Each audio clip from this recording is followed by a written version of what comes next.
പഠിക്കാനാണെന്ന് പറഞ്ഞിട്ട് നീ ഇവിടെ വന്നിക്കാണോ? ഞാൻ ഇത്രയും നേരം പഠിക്കുകയായിരുന്നു. റിസൾട്ട് വരുമ്പോ വല്യമ്മച്ച് എന്നെ വഴക്കുറയരുത്. ബീനക്കുഞ്ഞെ, എന്താണ് കുട്ടി? ഞാൻ ബീനക്കുഞ്ഞിനോട് ഒരു കാര്യം ചോദിക്കാൻ വേണ്ടി വന്നതാ. എനിക്കൊരു 200 രൂപ കടം തരാവോ? അയ്യോ, അന്നുകുട്ടിക്ക് ഇപ്പൊ എന്തിനാ കാശ്? എന്റെ ഒരു കൂട്ടുകാരിയുടെ കല്യാണമാ. ഒരു സാരിയെങ്കിലും വാങ്ങി കൊടുത്തില്ലെങ്കിൽ അത് എന്റെ കയ്യിൽ എവിടുന്ന അന്നുകുട്ടി? ഞാൻ വരുന്ന മച്ചി. അന്നുകുട്ടി അമ്മച്ചിയോട് ചോദിക്കരുതോ? അയ്യോ കുഞ്ഞെ, ഞാൻ കാശ് വെച്ചാരി അമ്മച്ചിയോട് പറയല്ലേ. ഇപ്പൊ തന്നെ 170 രൂപ അധികമാ പറ്റിയിരിക്കുന്നത്. അന്നുകുട്ടി, അന്നക്കുട്ടിയുടെ ഓരോ വിഷമങ്ങൾ കാണുമ്പോഴേ സമാധാനായിട്ടിരിക്കും. കാശ് ഞാൻ ഒപ്പിച്ചുതരാം. എങ്ങനെ കുഞ്ഞെ? അപ്പച്ചന്റെ അടുത്ത് മേടിച്ചു തരാം. കുഞ്ഞെ, എനിക്കാണെന്ന് പറഞ്ഞാൽ തരത്തില്ല. ഞാൻ മേടിച്ചു തരാന്ന് പറഞ്ഞില്ലേ. പക്ഷെ ഒരു കാര്യമുണ്ട്, രൂപ തന്നത് അപ്പച്ചനാണെന്നുള്ളത് അമ്മച്ചി അറിയരുത്. ഞാൻ പറയത്തില്ല, പക്ഷെ കുഞ്ഞ് പറയാതിരുന്നാ മതി. ഞാൻ പറയല്ല, നിന്നാണ് സത്യം. ഞാൻ പറയല്ല.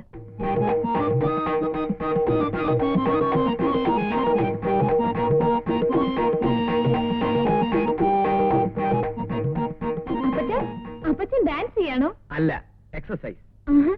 എന്ന് രാവിലെ ചെയ്യാറുണ്ടോ? ഏയ്, ഡോക്ടർ പറഞ്ഞിട്ടുണ്ട് ദിവസവും കുറച്ച് എക്സസൈസ് ഒക്കെ ചെയ്യണമെന്ന്.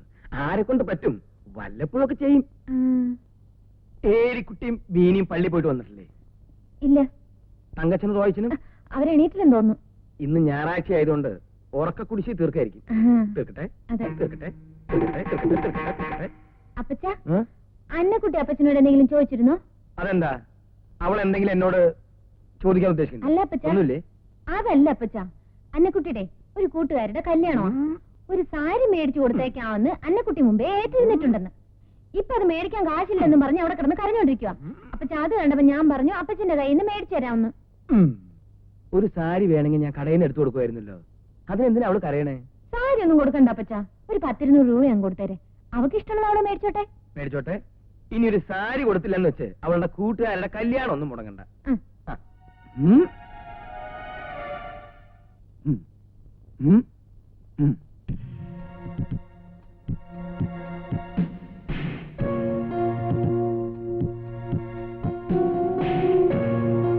അന്നക്കുട്ടി, എന്താ അമ്മച്ചും ചേച്ചിയും പള്ളിയിൽ പോയിട്ട് വന്നില്ലേ? വന്നില്ലല്ലോ.